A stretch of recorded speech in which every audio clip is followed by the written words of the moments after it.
So yeah, the Buddha said in his last words when he was passing away that all compounded phenomena is subject to decay, right? Is impermanent and decay. So strive on with diligence. So meaning that we have got to be diligent. So if so, the Buddha said that of course we are going to, uh, face obstacles, So but we must use our inner intelligence in order for us to navigate on the path to enlightenment. So just sitting down there waiting for somebody to, basically transfer their realizations to us, it's not going to ever happen. So we can pray till the end of the world, till Armageddon, for a savior to come and save me. But the Buddha said that is not going to happen. So the Buddha just burst the bubble. He said, come back to reality, reality check. And what is the reality check? Sorry, you have to work hard. It's just like nobody can take examination for you. You have to do it yourself. Right? Right? No, of course some people do, yeah, there's some cheats around, but generally speaking. So at the end of the day, if you have been accustomed to cheating your whole life, right? Always somebody can do something for you. Like the monks can pray for you. So you don't have to do the prayers. Oh, because I just give some money and then the monks will pray. Oh, I'll just give some money and my friend will do my homework. Oh, I just give some money and then I can ask, AI can do everything for me, so I don't need to do anything. I don't need to write my assignment like that. Correct? But can we tell death, I don't need to die, ask somebody else to die for me? When the time comes for us to die, can we pay somebody else and then say, you die for me. I'll pay you. I've got so much of money that I'll pay you to die for me. Does it work like that? It doesn't work like that. So if it does work like that, then maybe then somebody can transfer the enlightenment to you, right? But here there is no transference. You can't transfer death the same way you cannot transfer enlightened energy from one person to another person. It's not a magical wand. Ding, ding, ding. Right. So now the intelligence. The, sorry, I need to mute this.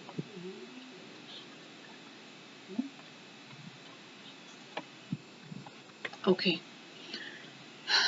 So now I talked that this flower is a compounded phenomenon and it is decaying, correct? All of us are decaying. Slowly, slowly, slowly. You look at yourself in the mirror every day, you will see a new gray hair, a new wrinkle, a new whatever, something, pimple, a new, like a sort of a line on the forehead, correct? So, which means that we are decaying. So, compounded phenomena means that it is made from parts, right? So, we are not a block. We are made from parts: earth, water, fire, wind, space, yeah, mental energy, feelings, perception, habitual tendencies, all these things. Consciousness makes up a human being, and of course, the plants and all, they are also made up of 5 elements, etc., etc., right? And of the sun, the moon, the wind, everything makes up the plant. And then this one also comes from many different sources, correct? The flower. It just didn't spring up on its own. Neither were you born from a lotus, isn't it? So we came through causes and conditions. So the Buddha said that there is no first cause and there's nothing that springs up on its own. It simply cannot happen. It has to happen through causes and conditions. And if that is the case, all these conditions coming together, all these elements coming together makes somebody a compounded phenomena. So compounded phenomena is whatever you see in samsara. Whatever you experience in samsara, everything is decaying, everything is decaying. There's nothing that is stable. Everything is in a state of flux. There's nothing that is actually like permanent at all.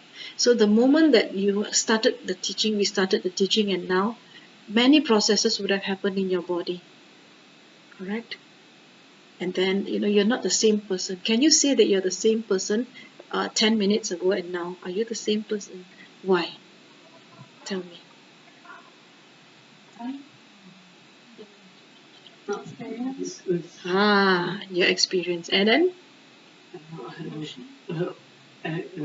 People around you, the environment, the energy, And the your connection. processes in the body, your cells are producing, dying, and then your urine is being produced. And then after a short while, you got to pee. So you just drank water, and then the urine is being produced. So many things happening we cannot see with our naked eye.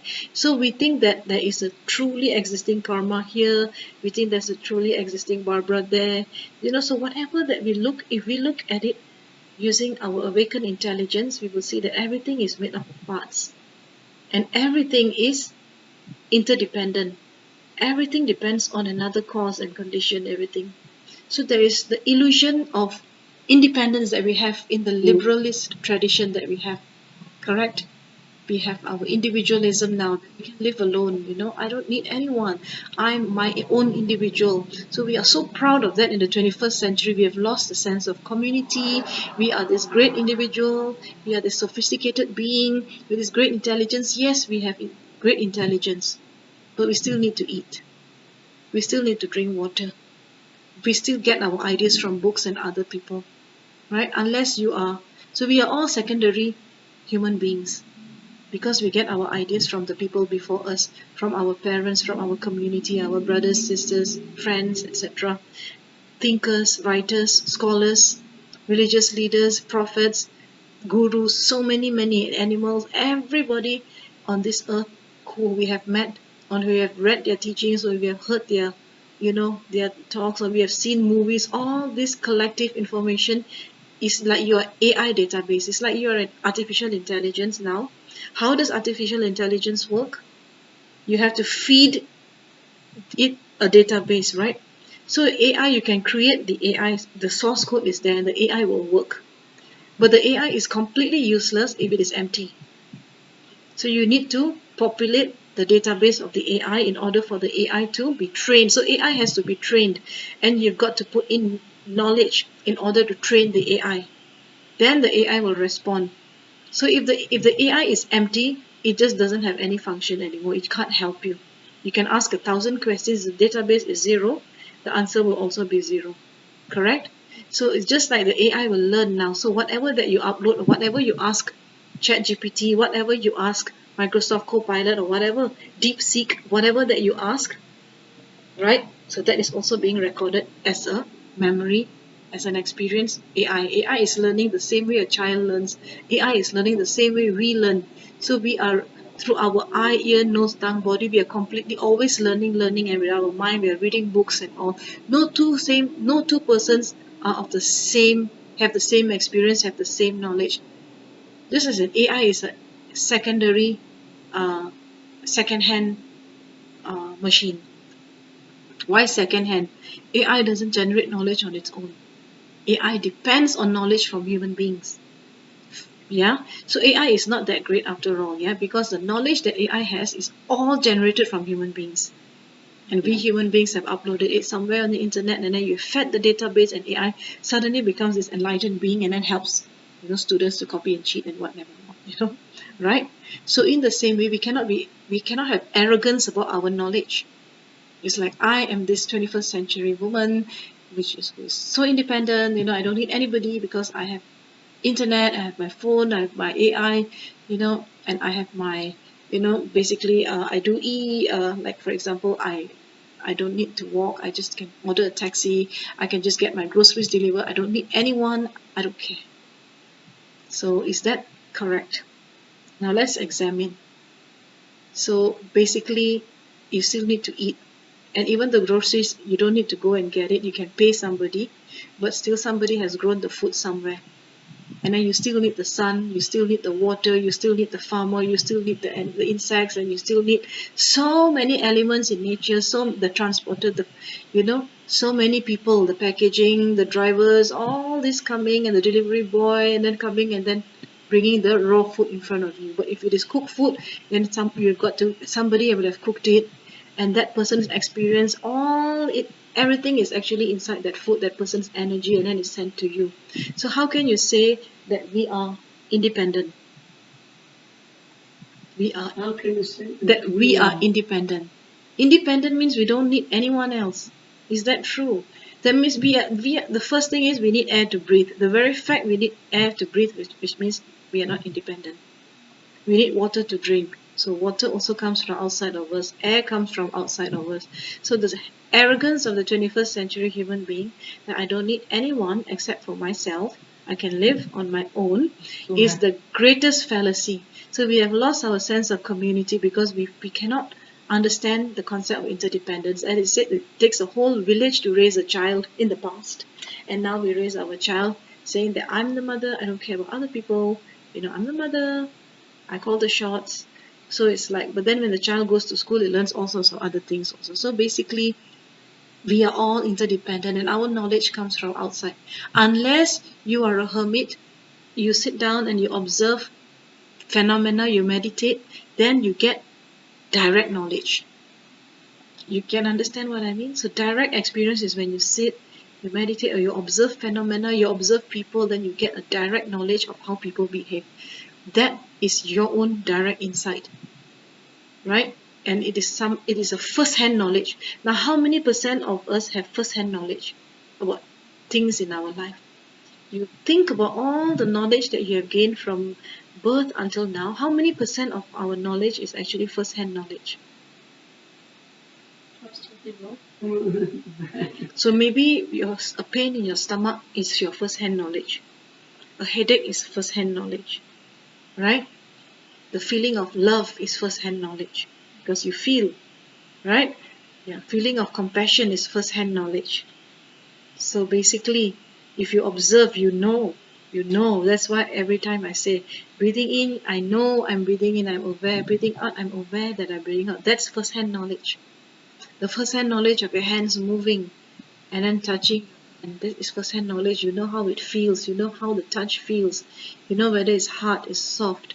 You know whether the flower is hard or soft. You know whether your feet touching the grass in the morning when we do exercises. Is it moist? That is first-hand knowledge. You can see the breeze and you see the trees moving. That is first-hand knowledge. Nobody taught you this. You saw it for yourself. Right? There's a lot of knowledge which is first-hand knowledge, but we must observe and we must experience. People cannot tell us. If something is told to us by somebody that this is how it feels like the taste of sweetness, bitterness, that is your first-hand knowledge. Hot, cold, that's your first-hand knowledge. Hard and soft, that is your first-hand knowledge. So we actually have a lot of first-hand knowledge, but those things are very basic.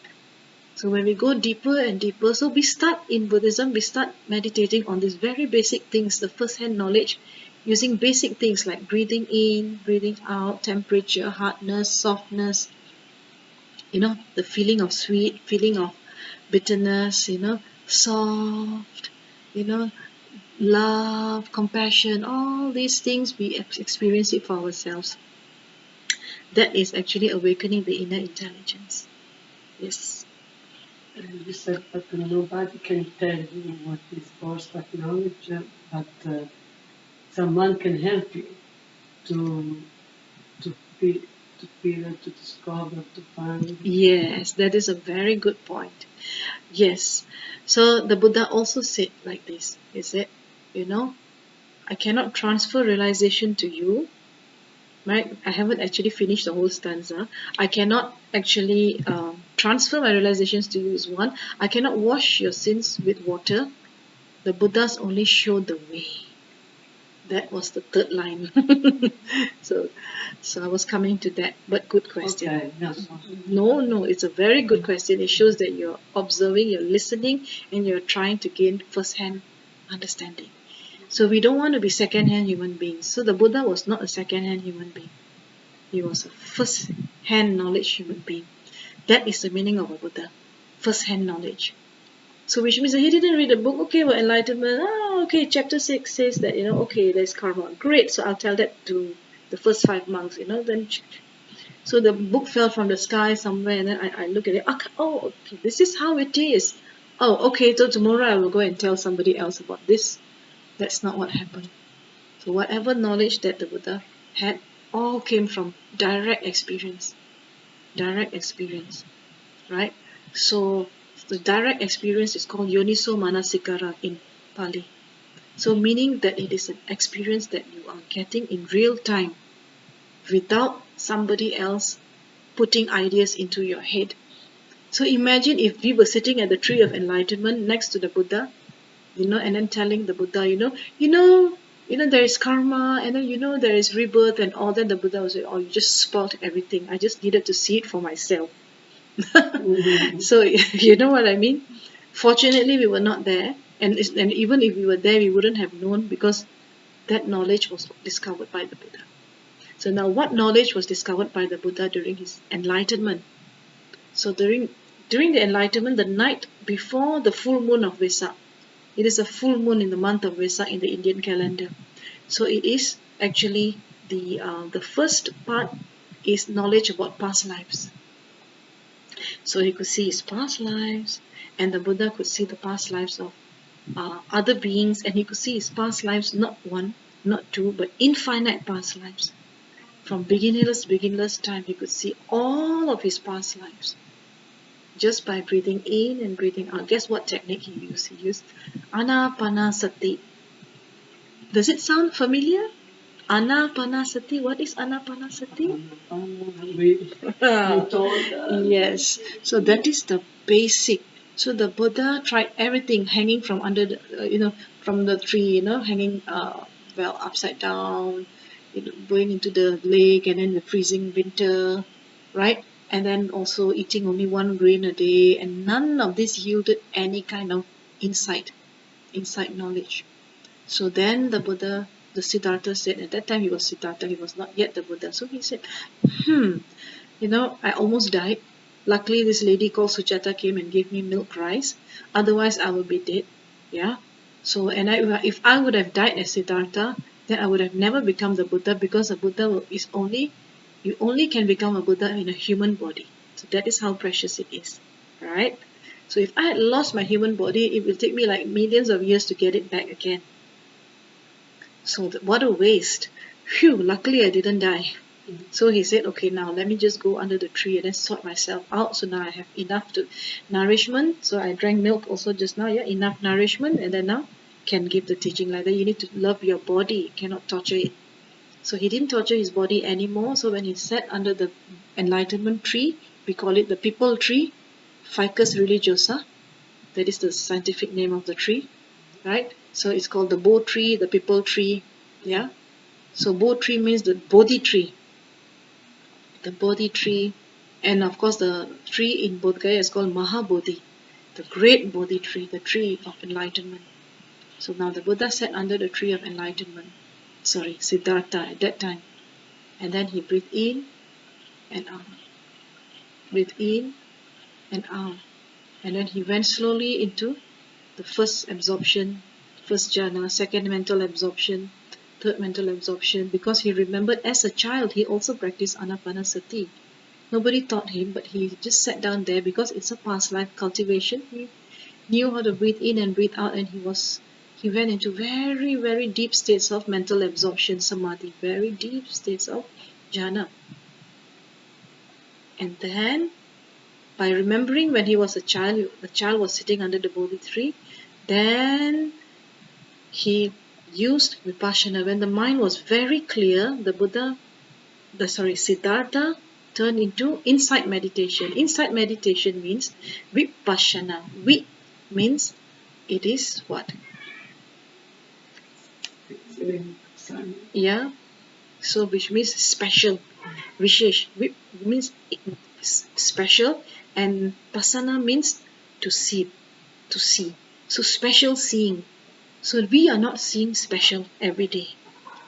We see, but we see with our eyes, but we don't. We look actually. We don't see. So that's the difference. So we hear, but we don't listen. So Buddha's teachings tell us not to be superficial. We are just on remote control. When you're on remote control, you're doing things fast, fast. You can only look, but you cannot see. And we can only hear, but we don't listen. Right? And we can only touch, but we don't feel deeply. So every day when we meditate, you are being trained, we are all being trained to go deeper and deeper in order for us not to be satisfied with just looking, mere looking, but we must see. Not only to be satisfied with hearing, we must listen, so listen deeply. And then when we are only when we are in the present moment, when our minds are very, very clear, our heart is peaceful, the thoughts have settled down, we go deeper and deeper and deeper, our minds become more and more clear, more and more subtle, more and more and more. At that time our mind becomes so powerful, and then when we observe the phenomena, observe the impermanence. So when I have a mind which is fully in the meditative state, fully in the deep samadhi, and then I open my eyes and I start looking at the flower, I can see the whole universe in the flower through special insight, special seeing, vipassana, meaning there are two meditation techniques in Buddhism. One is shamatha, which is the anapanasati is one of the shamatha techniques, meaning to make yourself calm, to reduce your thoughts, to make your mind clear, tranquil. So when your mind is all over the place, like a thunderstorm, how are you going to see things clearly, right? So you have to be calm and composed, slow down everything, and then you reclaim your mental space. When you reclaim your mental space, then at that time you start applying the techniques of vipassana. There are only two meditation major techniques: shamatha. Under shamatha is anapanasati and many others. Metta also, it comes under the shamatha techniques. Make yourself tranquil and calm. And after that, do what? So after that, there's work to do. So the Buddha said, then do vipassana. Vipassana means when your mind is fully in a state of meditative equipoise. Then when you look at the flower, you see the whole universe. Then when you look at your own hands, you see the 5 elements. And you see the bones, you see everything like an X-ray. Like an electron microscope, you can see everything. So it will be quite freaky, for us to see it every day, But of course, in meditation, you must see. So the Buddha, he knew what was in his hand. He knew what is in the body. He knew what is in the flower. He could see all the connections, the intricate web of life. The sun, the wind, the soil, the bacteria, everything, the whole universe. So in my hand is the whole universe, and I bow. And then this flower and me, the nature is no different. It is the same because I'm also made of the same thing that the flower is made of. If you really look, we are all made of carbon matter. This is also carbon. We are all made of the 5 elements. I'm also. So you see, so then you start seeing, oh wow, I have the same ontological status as the flower. So the flower is, I am the flower is me. I am not separate from the flower, and the flower is not separate from me. Oh wow, what a revelation. Then you become humble and you feel connected to the flower, and then you look at your friend, you look at your enemy. They all have the same ontological status. Oh my goodness, what was that grasping all about? I like, I dislike, I like, I dislike. That was all just an illusion. The reality is that everybody is made up of processes. So what is the ontological status of a person? And the flower, we are made up of the 5 elements: earth, water, fire, wind, space, right? And then of course the human being is made up of feelings, perceptions, our experiences, and our mental energy that travels from one life to another life, that calls the consciousness, that's called the consciousness, right? So that is a human being, right? So now tell me, where is the I then? Where is the I? Does the flower have an I? Before you talk about yourself, you ask the flower, flower, do you have an I?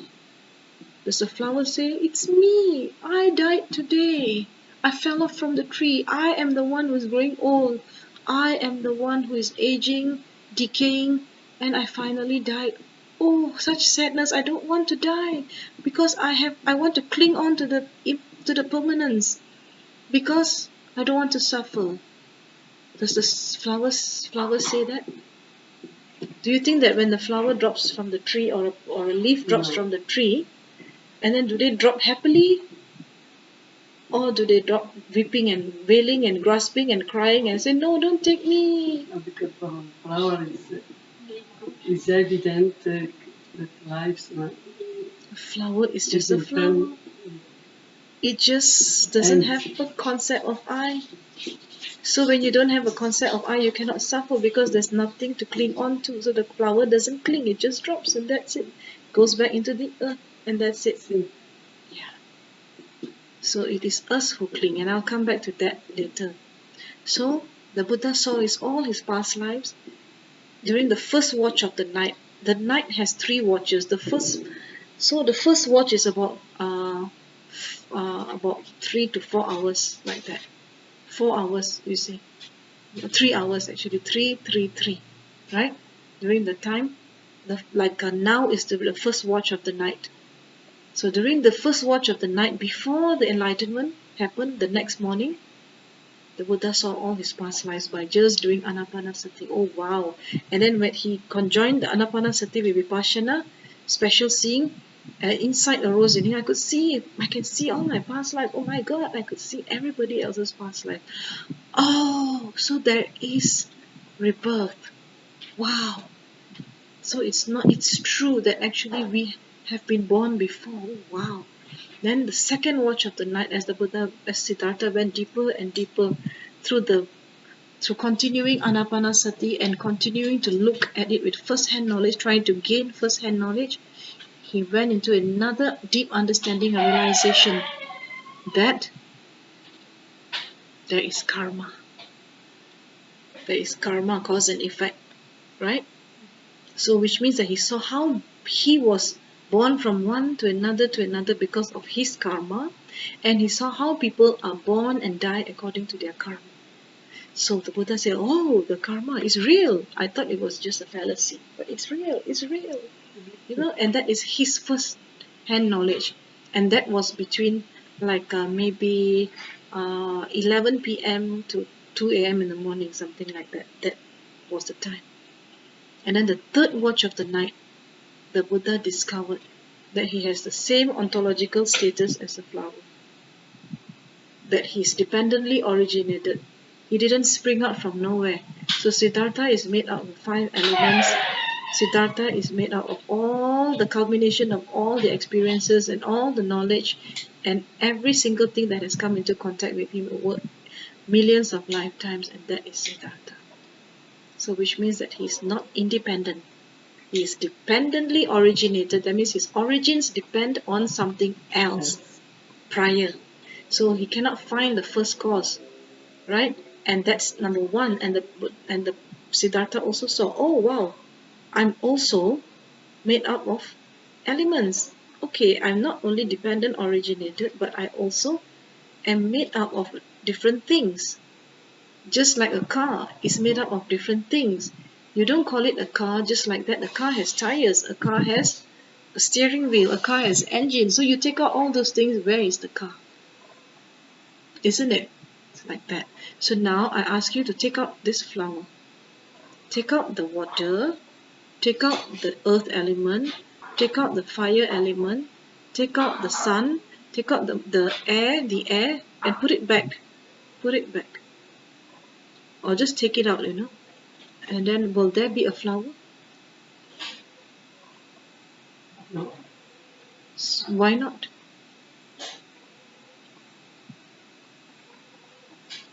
I mean, what I see. Yes, it's you. You must see your first-hand knowledge now. What do you see? If I take everything out, I don't see a flower. Mm.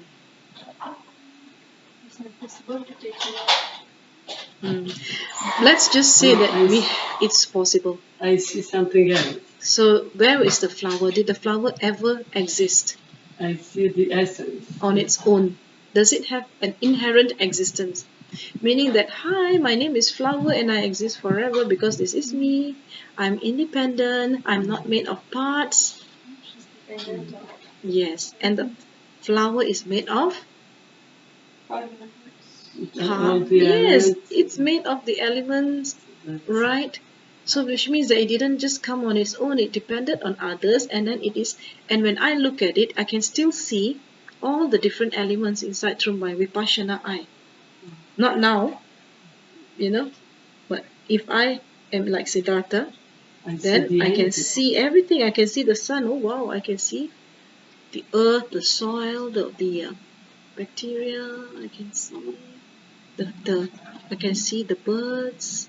I can see the butterflies that have come and pollinated and then resulted in this beautiful flower. I could see so many. I can see the farmer.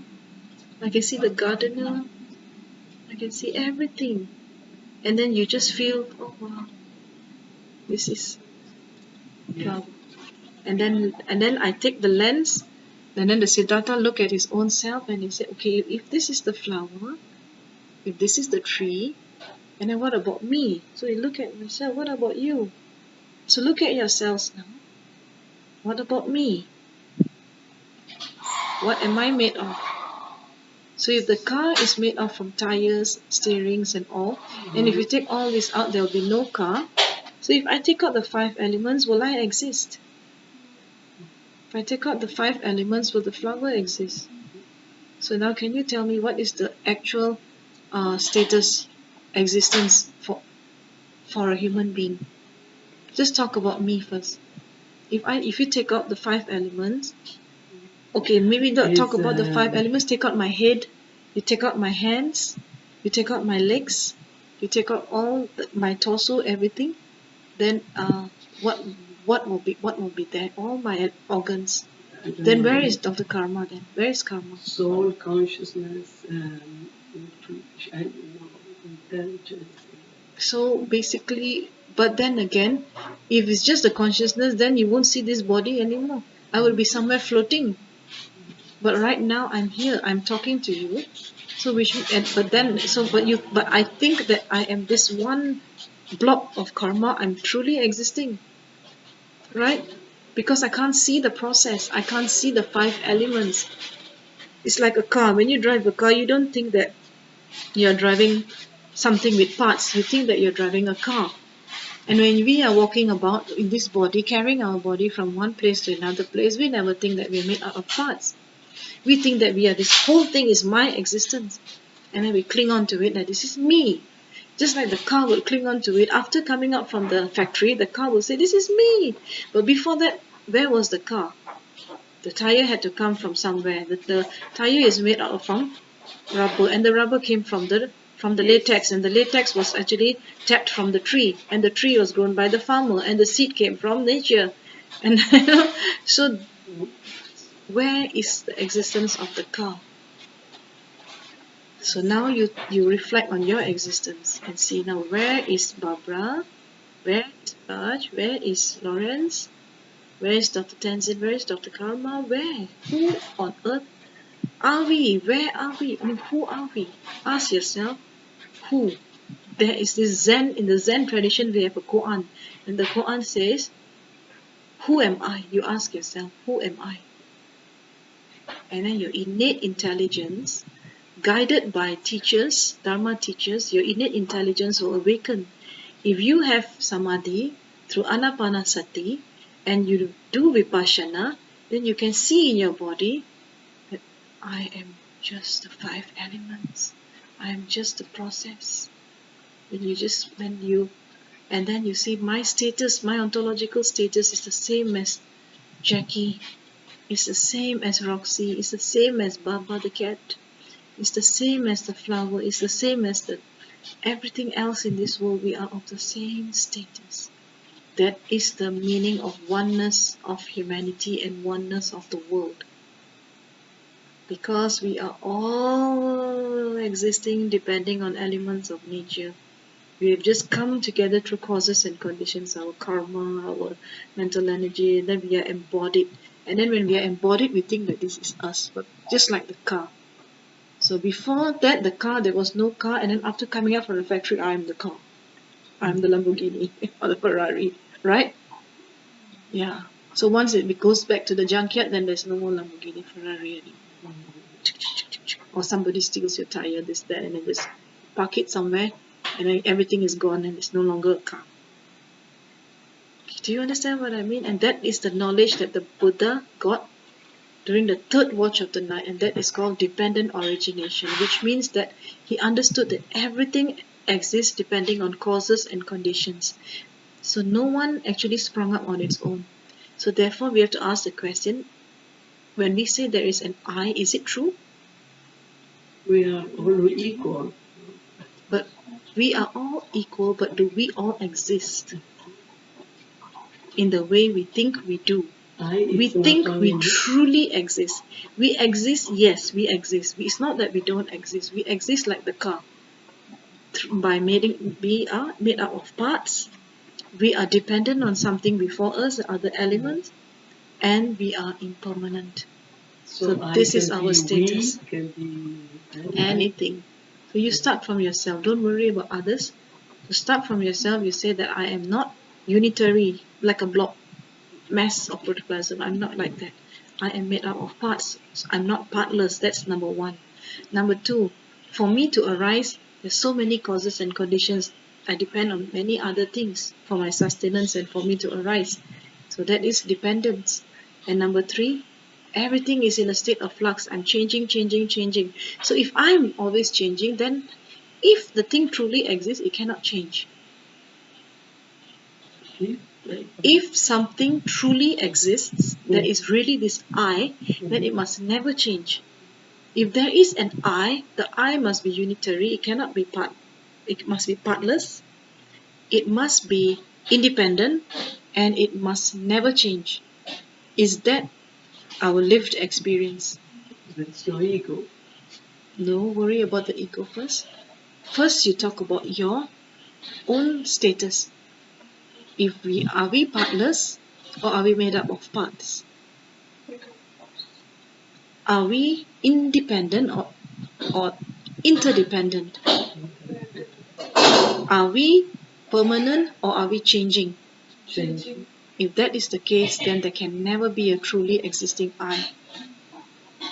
So all this talk about no I is actually, it's not that there is no I. If there is no I, then I must be a ghost sitting here, right? If there is no I, then there's nobody to experience the karma. There is an I, merely labeled I. It's just somebody put a stamp on me. My parents named me this, and my teacher gave me the name karma. So this karma is just a label for this mass of these parts, this composite thing that you see in front of you. That's karma. So if you take out my eyes, my nose, you cannot find any part of my body that has the label karma. Made in Tibet, karma. Made in Malaysia, karma. You can't see that. Either there are millions of eyes. Yeah. Exactly. So it's like shattered in the millions of pieces. So now can you understand this basic concept? It's not that there is no I. The Buddha said there is an I. Dependent origination doesn't mean you have no I, but it means that I do not exist the way I think I do. And we all think that we are permanent in a way. We all think that we are independent, and we all think that we are partless. So when we walk around, you don't think that, oh, actually my stomach is walking to me with me, my lungs are walking with me. You don't walk and then you say that, oh, there is this hand here, and then there's this stomach there, and then there's kidney here, and then my eyeballs, all my nerves and all. I'm walking with my veins and arteries and whatnot. You don't think like that. We have that illusion that we are this one entity, and then we are carrying ourselves here and there and everywhere. That is the illusion of not being partless. Of being partless. So we are actually made up of parts. So this is the greatest fallacy. So the Buddha said that actually we do not exist inherently. There is no true existence. There is only a merely labeled existence. And how frightening is that? Illusion. Yeah. So how frightening is that? We want to exist permanently. So The idea of a permanent self is why we suffer. The more you grasp, the more you suffer. So an intelligent person, the awakening the intelligence inside, like Buddha awaken is inner intelligence, inner wisdom actually. The correct word to use is wisdom. So the wisdom arises from seeing things directly and knowing things as they truly are, not as they appear. My body appears as one whole, beautiful whole. I do not walk around thinking that I'm this and my stomach and my intestines and other things. It would be so gross I could vomit, yeah, all the time. Right? I do not think like this. But I walk as if I'm permanent, and then when I do my actions, I think that I'm this whole, and then I do the actions. So if you don't say that Dr. Karma's intestines said this today, or Dr. Karma's tongue said that today, you will say it's Dr. Karma said that today. It's not her. So Dr. Karma didn't listen. You didn't say Dr. Karma's ears didn't listen today. You don't refer to me as my body parts. You refer to me as a whole, because you see me as a whole, because that's how you see yourself. You don't say that, my legs went to the Roga temple today, or my hands washed the plates. I washed the plates. So if you really want to say, then you should say that actually my mouth was eating, and then my stomach was digesting. You say, no, I have indigestion. You don't say that my stomach is not digesting. So this is why we say that the I is labeled, is merely labeled. And we fall for the label as if that is the real I. So the Buddha said very simple. He said, this I, this illusion of I, is the root cause for the suffering of samsara. In fact, the moment we think that there is an I, we create the samsara. It's not we are in the samsara, it's we create the samsara. We are experiencing the samsara because we think that we exist. The moment we think that we exist, then we are already in the samsara. So we think we exist because of a mental defilement called ignorance. So ignorance, avidya. So ignorance actually is ignorant about how we truly exist. So everybody says, because you don't say that the terrorist is made up of the terrorist hands, or the terrorist basically the lungs or whatever it is the one that's causing the problem. The terrorist is causing the problem, so we must exterminate not his hands, we will exterminate the whole thing. It's just such a silly thing. So basically speaking, it's like a few body parts clumped up together, and that became a terrorist. And we too are a few body parts here and there, the elements here and there, and then it's like we are get against. So there is this few body parts that is actually hating this few body parts, and the process, and this process doesn't like that process, and this process doesn't like that process, and we are all processes, the same process, and then we think we are all different, because the notion of I comes out through the idea of ignorance, this mental defilement called ignorance. And ignorance is the root cause of samsara. So as long as ignorance is there, we will always be carrying ourselves as if we truly are. We don't remember that we exist depending on causes and conditions. So therefore, how to remember is you have to practice meditation. That is the point. Meditation is not only for relaxing. I want to get some peaceful states of mind. Then you might as well drink alcohol. No, and I'm not suggesting. Please don't say it. The point is that if that is your only thing, then you can always, just sleep to be peaceful and all. But here, the Buddha awakened from the sleep of ignorance. The meaning of enlightenment is awakening from the slumber of ignorance. So that means that when you were asleep in the darkness of ignorance, and then enlightenment is like suddenly a light that's in a dark room, suddenly somebody switch on the light and boom. Wow, this is my reality. Oh wow, and I have been so foolish to suffer needlessly just because I cling to that thing called I. And there's a mental defilement called ignorance that is perpetually lying to us and telling you that this is you and this is me. And when that I arises, mine will arise also. Because if there is an I, so it's not that these body parts, no, my heart will say that, no, actually this is mine. So what is this actually? So this is my phone, okay? So I will say that this is Because Dr. of the Karma's I. phone. So then my intestines will say, no, it is mine. Then my heart will say, no, this is mine. It's just so ridiculous. Because that's actually what it is. So we actually are made up of body parts. So which body part? The I is this. So this is mine. This is my phone. What is the my? Is the my the tongue, the I? Which one? Oh, you said no, all of it together. But all of it is just a process. So basically, how can a process actually own anything? How can there be any my when I'm just a process and I'm constantly changing and I'm depending on other things? Everything is so fluid and in a state of flux, and then there goes this grasping to me and mine. So when you have that I, that notion of I caused by ignorance, so that I will naturally generate a my. Because we think that we are this collection, we're not a collection of parts, we think that we are the whole. So that's why we have this my. And then when we have this my, then we will, if we don't get what we want, then we have this hatred. So this my want is called greed, attachment. And then when you don't get what you want, then you have aversion. So these three things which is depicted in the wheel of samsara, the bhava chakra tanka, if you look at Tibetan temples, if you look at this bhava chakra, you can google bhava chakra, you will see that there is a rooster, and then there's a pig, and then there's a rooster, and then there is a snake, and they are all moving in a circle. So the ignorance, the pig is the ignorance, and then the rooster is the attachment, and then the snake is the hatred.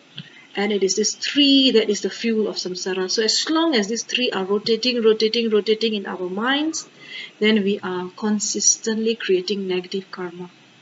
So when we create negative karma, we cannot come out from samsara. So we are bound to stay here until we stop creating the karma. How to stop creating the karma? The Buddha said, first you need to take out the ignorance. Once you uproot ignorance, then you will be free from samsara. The moment you are free from ignorance, you are already in nirvana. And how to be free from ignorance? First, you have to recognize your ontological status as nothing but a collection of parts. Nothing but a mere process that is changing. Nothing but something that is interdependently originated. Nothing else. It's just that. Right? So that is the greatest delusion. And because we don't understand that, this is mine, that is mine. Oh, this is taken away from me. I don't like you. Oh, I don't like this enemy because this enemy doesn't make me feel good. Now, who is this me that is feel good? Is it my intestine, my tongue, my ears? What is that me? So we are so overly possessive about this I that doesn't even truly exist, and it's the silliest thing actually in the world. And then the enemy too is actually just some intestines and some sinews and bone marrow and all. And the process. Hi process, I hate you. And this process hates the other process. And this process is jealous of the other process.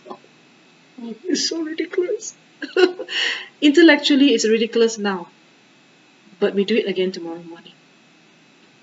Now it makes so much sense to us. And if we have samadhi through anapanasati, very deep samadhi, and if our samadhi is very strong, and when we contemplate like this, we get the direct realization, and we will never think again tomorrow that you will think again tomorrow that it's just a process. How ridiculous! That realization is not temporary anymore.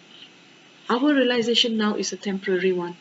That, oh, okay, we are just a process, and how ridiculous it is to cling on to processes and all. And tomorrow we forget. That's because we did not have that realization. A Buddha, a realized being, has that realization. And the moment you have that realization, automatically you purify the greed, which is another mental defilement, and the hatred. So in Buddhism, it is said that the three poisons of ignorance, attachment, aka greed, and hatred, aka aversion, these are the three poisons which keep us locked in the prison of samsara. Can you repeat? Ignorance, attachment, and hatred. The pig, the rooster, and the snake. So these three are inside our minds. So the whole purpose of Buddhist practice, the practice of the Buddha's teaching is for us to purify our mind from ignorance. When we purify our mind from ignorance, automatically the greed will disappear. Automatically the hatred will disappear. So we pray, I want to be a peaceful person, I don't want to have hatred anymore. Then you pray, nothing will ever happen. Because first you've got to meditate and you've got to put in tremendous amounts of effort to reach very subtle states of mind. And then you have to put in tremendous amounts of effort to practice special seeing, vipassana, looking deeply into the flower, looking deeply into yourself. And one day when you look deeply, by suddenly just looking casually, look, ding! Oh, I really am a process. That is the day you become enlightened. Then after that, that is the day when you realize that the ignorance is uprooted and wisdom arises, panya udapati, which means that the wisdom has arisen. And when the wisdom has arisen, the darkness and light cannot exist in the same time. So once you on the light in a dark room, is there darkness anymore? So darkness and light cannot exist at the same time. So where there is wisdom, there can never be ignorance. So when full wisdom has arisen, right, then there will be no more ignorance. And when wisdom has arisen, there will be no more greed. Automatically. So the ignorance and its two children, the sidekicks, automatically get kicked out once there is wisdom. So that is what the Buddha found out during the third watch of the night. So now do you understand? So the Buddhism is not for the ones who lack courage, because you have to walk the path, the thorny path, but it is worth it because you know through your own efforts, and then you know that you have agency to do it. You don't need to ask somebody to help you. You don't need a priest to do prayers for you. You don't need to be, you don't need any intermediary. You don't need a medium who will charge you money. No middleman. And it's free. It's directly accessible to you if you only care to look deeply. Vipassana. Everything, your liberation is free of cost, just like air. But we want to go and donate, to pay somebody to do prayers for us so that we can become liberated. So we waste a lot of money. So people say that Dharma practice is very expensive because I need to pay a lot of money. Excuse me, actually everything is free of cost, free of charge, because it's all within the laboratory of your own mind. Yes, you take the teaching. Sometimes in the West, people charge for the teachings. Yes, because teachings are not, appreciated. So in the West, it's very difficult to get free teachings. But the Buddha actually has said that the Dharma is free. The Dharma is the birthright of every living being. It is free. Because when the Buddha taught, the Buddha never charged a single rupee for the Dharma teachings. And therefore, I am forbidden as a Sangha to charge for Dharma teachings.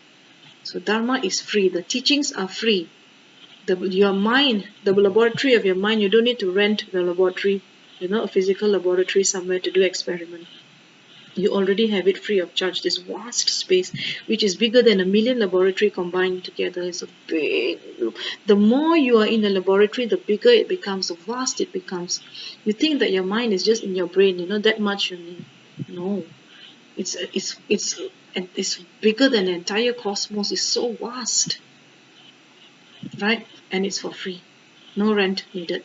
You don't need to buy. And then on top of that, your effort. So it's like it's free. You put in your own effort. So then why are we still in samsara? If that is the case, because we haven't awakened our inner intelligence. So how to awaken the inner intelligence is to practice the Noble Eightfold Path, which is comprised of ethical discipline. You must follow the ethical discipline, minimum 5 precepts. No killing, no stealing, no sexual misconduct, no lying, harsh speech, gossiping, etc., faults of speech, and no intoxicants. If you can follow this, you are maintaining your ethical discipline. Why do we need to bother about being disciplined? It's so unfashionable to talk about rules and discipline because we are in the liberal 21st century, yeah. But we can't do whatever we want, right? There are karmic consequences. And when there are karmic consequences for things that we do, when we hurt others and hurt ourselves, it will come back to us during meditation. When we sit, we cannot concentrate. Full of thoughts. If we have killed beings, the thought of that act comes back again and again. We see those beings coming back again and again. If we have stolen money, the guilt comes again and again. So this is the reason why we have got to keep our ethical discipline, not because there is a super police policing you. You are your own moral police. There is no external police. Your mind is the one that punishes you, and your mind rewards you. So in Buddhism, everything is about your mind. It was never about the middleman. It was never about the monk. It was never about the priest. It was never about a temple. It was never about the statue. It was never about that. It has always been you and your own mind. It's your own mind. It is so interesting to have, once you already have everything, your own mind. So why are we not practicing? Because we think that enlightenment is something external. So enlightenment has to be a grand affair with the devas coming and playing bugles and showering flowers on us. Oh, that is the day, it's something external. Actually, no, the enlightenment is closer than we think. It's actually between two breaths. The enlightenment is actually like, we think that it's like the nose that is on top of our face, but we think it is far away. Something like that. We don't know. So this is what the Buddha discovered in the 3 watches of the night. And that's how he awakened his wisdom, and he became awakened. And we all have the same potential because we have Buddha nature.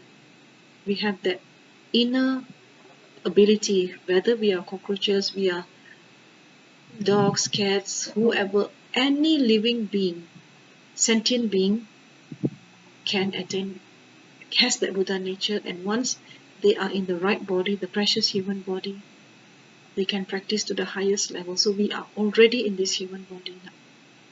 And we already have a mind, and we have intelligence, we have the teachings, we have the teachers. So now, if in this lifetime we cannot practice, so when will we ever be able to practice? So this is the reason why we have to practice as if our hair is on fire. So in commemoration of the Dhamma Chakra Day, Dhamma Chakra Day is the day that the Buddha turned the wheel of the Dharma and taught the 5 ascetics in Sarnath, his first 5 disciples. And the first 5 disciples, what did the Buddha teach? The Buddha taught the 4 noble truths of suffering, the cause of suffering, which is the desire, and the desire is rooted in ignorance. Remember, the desire is a manifestation of our ignorance. And what is ego? Ego is none other than this idea that there is an inherent self. That is ego. I. That is ego. Right? And then the Buddha taught that there is, you don't have to suffer forever. There is a way out. And then the 4th noble truth is the noble truth, the noble eightfold path. So this is the 4 noble truths. So the Buddha said, and after that the Buddha also taught about avoiding extremes. So we are very extreme. We have friends, we have enemies, we have likes, we have dislikes, the past and future. So the Buddha said, don't torture your body so much. Don't torture your body at all.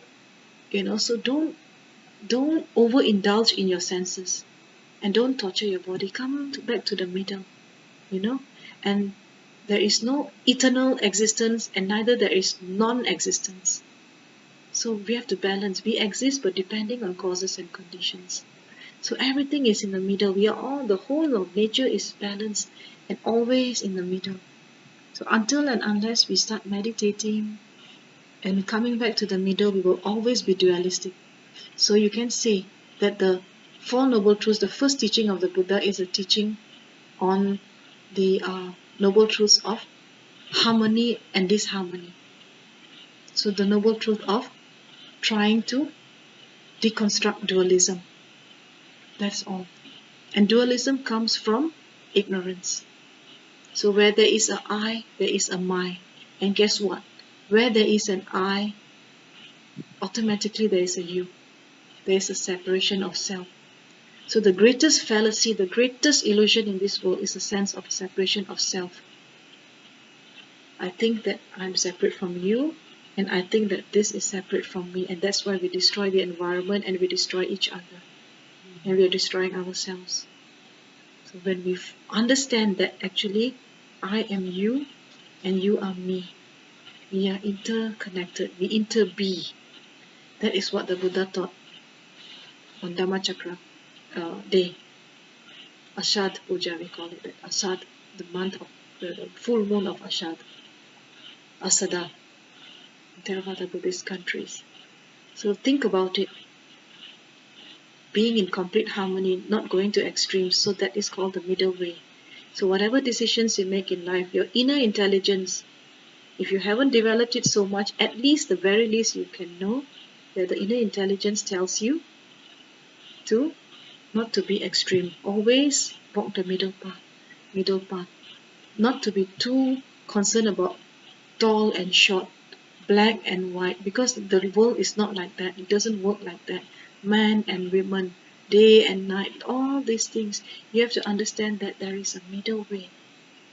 And that middle way is free from like, dislike, happiness, unhappiness, tall and short. So there's no absolutes. So we think that there is absolute, we cling on to it, and the reason why we need to deconstruct duality is because duality causes us to cling. And the moment you cling, in the prayer of Doji Chang Tuma, in the Karma Kagyu tradition, it is said that the nature of thoughts is Dharmakaya. Dharmakaya means empty, empty of inherent existence. It arises, but yet is empty. And then emptiness of inherent existence, there's nothing that truly arises, truly exists. Where we think it exists and then we cling on to it as if it's an absolute truth. And how foolish to cling on to something that doesn't truly exist, have its own existence. So once we understand that that is how everything is, our loved ones, our pets, there's nobody that exists forever and there's nobody that's truly existing. We are all processes. Then it's easier to let go. There are no events that are truly absolutely existing. There's no human being that's absolutely existing. There's no compounded phenomena that absolutely exists. Nothing absolutely exists. And if you can understand that, then you start to let go. Without letting go, you will be in samsara. The more you grasp, the deeper your samsaric experience. The moment you start to let go, the nirvana manifests. So, what is nirvana? What is samsara? These are two pages of the same. So, this side is nirvana, this side is samsara. So, which one you choose? So, the moment, if you want to grasp, then you are in samsara. And the tighter you grasp, the worse your suffering. And the moment you let go, you experience mini nirvana. And a person who has completely let go of the idea of self, completely uprooted the ignorance, and no more greed and hatred, this person enters into nirvana, meaning not physically, but the mind resides in nirvana. So it was never physical anyway, everything was on the mental level. So we are clinging on to externalities. So the more you cling, the more you suffer. So the idea of the reason why we suffer is because we cling on to the idea of permanence. We want everything to be permanent and we want the self to truly exist. That's why we suffer. So now you have a choice. So the Buddha, 2600 years ago in Sarnath, in the Deer Park in Isipatana, Rishipatan, the Buddha already said that it is the noble truth of the middle way, free from dualistic. So which one you want? You want to grab and be dualistic and always be tortured by pain and suffering, friend and enemy, like and dislike, past and future, or you want to remain in the middle and just let all these things arise and it doesn't affect you anymore. So that was a teaching that they gave. And the monks, they chose to listen to the Buddha, and they managed to come out from the suffering. So it's us. Deep down inside, the reason why we are still here is not because enlightenment is actually so hard. I actually exaggerated it in this earlier part of this talk. How did I exaggerate? Very simple. I said that the path is very difficult. Actually, it's not. You know what is difficult? Our willpower is difficult. We don't want to. The day that you set your mind and say that you want to, the path becomes very natural and very easy and fast even. Most of us don't want to let go of the 5 sense pleasures. And most of us like to cling to impermanence. And we are pretty satisfied and very happy with this I. We talk about no I. We talk about, relinquishing the 5 senses, but actually deep down inside we don't really want to. We can talk about it intellectually, but we don't want to. Check your mind. So the day you want to is the day that you progress, you start progressing, and the day you really start having inner peace. Otherwise you say, I want inner peace, but then again it is I, and wanting the inner peace. So unless you drop the I, and you drop the wanting, then you cannot get inner peace. So with this, I thank you so much for your kindness in giving me the opportunity, to Sister Vinita and Sukha Dhamma School, and Sister Raj, Sister Barbara, and Sister Lawrence, who are here today with me also. And we dedicate the merits to all beings, that they be liberated from the ocean of birth, old age, sickness, and death. Sunam de tamche zepa nye thopnye nye pe dranam pamje ne kega na che bala trupaye sitpe sole drova resho jamjo sebjo ripoche ma ke panam ke juruchi ke pa nyampa me pa yango ne gondo perva sho